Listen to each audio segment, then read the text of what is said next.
Assalamualaikum warahmatullahi wabarakatuh. Perkenalkan, nama saya Andrian Suherman, mahasiswa Prodi Sistem Informasi Universitas Cyber Asia. Nah, di sini saya akan mempresentasikan makalah saya untuk memenuhi ujian tengah semester di mata kuliah Finansial Teknologi dengan dosen pengampu Ibu Vesya. Di sini saya akan mempresentasikan tentang blockchain. Untuk latar belakang, blockchain adalah kombinasi dari dua kata yaitu block yang merujuk kepada kelompok dan chain yang berarti rantai. Penyatuan kedua kata ini dalam satu kalimat mencerminkan cara kerja blockchain yang menggunakan teknologi sebagai sumber daya seperti komputer untuk menciptakan blok-blok yang saling terhubung. Tujuan utamanya adalah mengeksekusi transaksi agar data transaksi yang masuk dapat terjamin dan tervalidasi. Setiap blockchain juga mencakup konsep smart contract atau kontrak pintar. Kontrak ini digunakan melalui programmer dan memanfaatkan teknologi yang sedang berkembang. Pemanfaatan teknologi yang berkembang ini membuat masyarakat dalam mengenal investasi karena menyediakan kemudahan dalam bertransaksi dan menabung yang menguntungkan bagi semua pihak yang terlibat. Meskipun fluktuasi dalam menilai aset mungkin terjadi. Fluktuasi ini dapat dipengaruhi oleh lingkungan sekitar, arus uang, kondisi finansial negara maupun dunia, dan faktor-faktor lainnya. Untuk rumusan masalahnya, dalam makalah ini saya menyusun permasalahan yang hendak dibahas mengenai blockchain dalam finansial teknologi. Di antaranya, apa itu blockchain? Apakah blockchain berperan penting dalam finansial teknologi? Apa sajakah kegunaan blockchain dalam finansial teknologi? Bagaimanakah cara kerja blockchain? Apakah manfaat blockchain dalam dunia finansial ekonomi? Tujuan masalah ini yang pertama untuk menambah wawasan mengenai blockchain di dunia finansial ekonomi, yang kedua untuk memahami sistem kerja blockchain, yang ketiga untuk mengetahui kegunaan blockchain dalam finansial ekonomi terutama dengan adanya pemanfaatan teknologi yang berkembang pesat seiring perkembangan zaman. Yang keempat untuk mengetahui manfaat adanya blockchain dalam finansial teknologi, yang kelima untuk mengetahui kekurangan adanya teknologi bernama blockchain. Kita masuk ke dalam pembahasan. Nah, di sini ada pengertian blockchain. Blockchain merupakan suatu metode untuk menyimpan data secara digital yang saling terhubung antara perangkat satu dengan yang lainnya.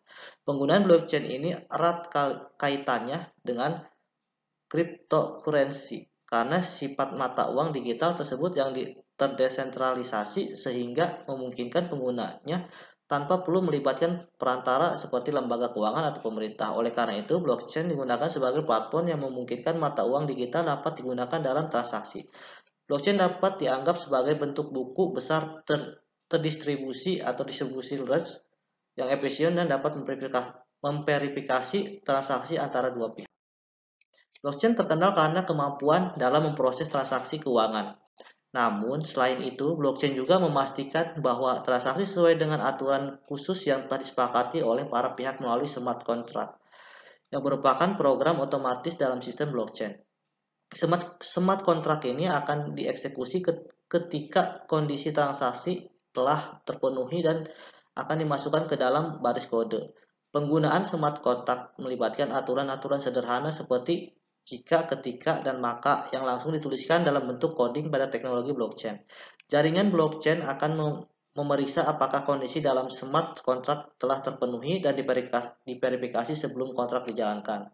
Setelah transaksi terjadi, sistem blockchain secara otomatis akan memperbarui dirinya sendiri dan data langsung dikirim ke setiap nodes. Dengan demikian, transaksi dapat diubah atau diretas setelahnya. Nah, jenis-jenis blockchain. Blockchain public. Blockchain public ini terbuka untuk umum sehingga tidak terdapat halangan akses dan orang yang memiliki jaringan internet dapat mengirimkan transaksi ke dalamnya serta menjadi validator. Biasanya jaringan semacam ini menawarkan insentif ekonomi bagi mereka yang mengamankannya dan memanfaatkan beberapa jenis algoritma proof of stake atau proof of work dan nantinya akan ditambahkan ke dalam buku besar blockchain. Blockchain publik terbesar dan paling terkenal adalah Bitcoin dan atau Ethereum. Private blockchain, di mana seorang tidak dapat bergabung kecuali diundang oleh administrator jaringan, sehingga akses peserta dan validator dibatasi. Jenis blockchain ini dianggap sebagai jalan tengah bagi perusahaan yang tidak nyaman dengan tingkat kontrol yang ditawarkan oleh jaringan publik dengan resiko mengekspos data sensitif ke internet publik. Blockchain konsorsium biasa disebut juga dengan semi desentralisasi. Ini memerlukan izin, tetapi bukan organisasi yang melakukannya, melainkan sejumlah perusahaan mengoperasikan node di jaringan tersebut. Para administrator dari rantai konsorsium ini membatasi hak pembacaan pengguna dan hanya memungkinkan node terpercaya saja. Fitur utama yang digunakan blockchain, terdapat beberapa fitur utama yang umum dapat digunakan oleh blockchain. Yang pertama, jaringan terdistribusi. Terjadinya adopsi blockchain dengan menghapus semua entitas terpusat dan mendistribusikan akses secara ke semua peserta, atau dapat disebut juga node melalui jaringan. Dengan kata lain, semua peserta dalam jaringan dapat memverifikasi transaksi penambangan atau yang sering familiar disebut mining, adalah aktor kunci dalam jaringan terdistribusi ini karena mereka bekerja untuk memecahkan masalah komputerasi yang memungkinkan untuk memverifikasi dan menyimpan transaksi dengan aman. Yang kedua, kriptografi. Blockchain menggunakan mekanisme public key infrastructure atau PKI untuk mengeksekusi transaksi. Setiap penggunaan blockchain memiliki kunci publik dan kunci pribadi. Untuk menyelesaikan transaksi, pengirim perlu mengetahui kunci publik penerima yang dapat mendeskripsi pesan dengan menggunakan kunci privatnya sendiri. Setiap transaksi yang dilakukan akan disimpan ke dalam blok yang memiliki sidik jari unik atau hash yang berguna untuk memastikan otentifikasi sumber transaksi. Yang ketiga, timestamp atau stempel waktu. Setiap transaksi yang terjadi di blockchain, maka pada data transaksi tersebut akan diberikan stempel waktu sehingga tidak ada dari pihak manapun yang dapat mengubahnya setelah dicetak. Cara kerja blockchain. Blockchain dimulai saat sebuah blok menerima informasi baru. Sistem blockchain terdiri atas transaksi dan blok yang diberikan rangkaian hash kriptografi dan hash blok sebelumnya hingga membentuk jaringan. Blockchain bekerja dengan mencatat informasi yang tidak bisa diubah. Sifat blockchain yang desentralisasi membuat teknologi ini tidak perlu bergantung pada otoritas eksternal untuk validasi dan integritas keaslian data.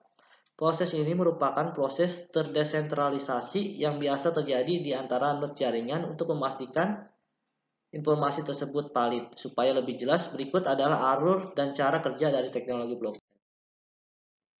Sebuah toko menerima pembayaran melalui Bitcoin, kemudian datanglah pelanggan yang ingin membeli dan membayar menggunakan Bitcoin.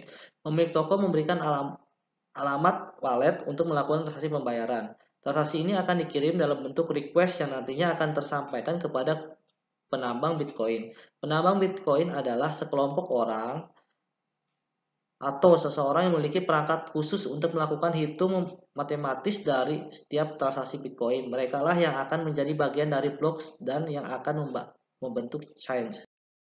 Para penambang akan menghitung nilai Bitcoin yang baru terkirim berdasarkan kombinasi dan konversi yang ada. Setelah mendapatkan nilai, maka blok baru akan tercipta. Blok ini nantinya akan digunakan sebagai tempat menyimpan data transaksi antara pembeli dan pemilik toko. Selain itu, maka transaksi akan terverifikasi dan jumlah Bitcoin di wallet pemilik toko akan bertambah. Sekarang karakteristik blockchain. Blockchain memiliki beberapa karakteristik, diantaranya bersifat open source. Dapat diartikan bahwa semua orang dapat terlibat dalam sistem blockchain ini. Selama pengguna tersebut mengerti mengenai sistem dan developer, maka dia bisa ikut terlibat dalam pemanfaatan teknologi ini. Tidak terpusat, blockchain merupakan sistem yang menyebar sehingga tidak ada satu orang maupun lembaga dapat memegang kendali. Hal ini disebabkan karena adanya kode-kode rumit yang digunakan pada teknologi ini tidak tersimpan pada satu server saja. Kodenya tersebar pada ribuan perangkat yang terkoneksi di jaringan blockchain tersebut. Tingkat inflasi yang jelas. Dengan pemanfaatan blockchain ini, tingkat inflasi akan terlihat lebih jelas. Hal tersebut dapat dilihat dengan berapa jumlah banyak supply dan beberapa banyak permintaannya. Sehingga data untuk terjadi inflasi pun dapat terlihat dengan jelas dan lebih akurat. Tidak bisa terhapus.